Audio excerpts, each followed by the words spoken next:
Chapter 22, New Deal, 12:15 p.m. Mac closed his eyes and made another deal. If he stopped watching the news, the phone would ring. He'd been sitting there all morning, glued to the TV. Now he turned away from the disturbing news reports and forced himself to stare at the phone, trying to make it ring. The phone didn't ring.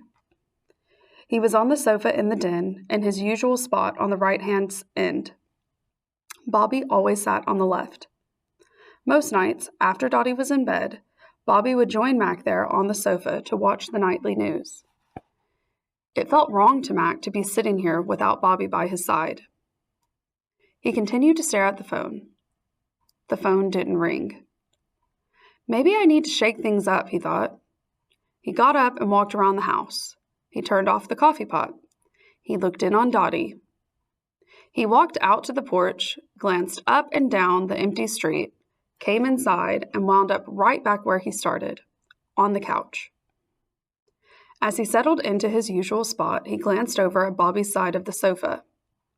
They'd sat there so many nights that the empty sofa cushions still held the shape of their bodies, like a memory.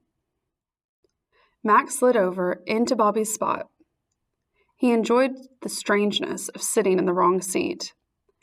And then, feeling his son's presence as the cushions molded around him and held him close. He could see the phone out of the corner of his eye, but forced himself not to look. This was his new deal. If he didn't look, the phone would ring. He imagined the call he felt sure would come soon. The phone would ring, he'd answer, and then he'd hear two words, "Hi, Pop."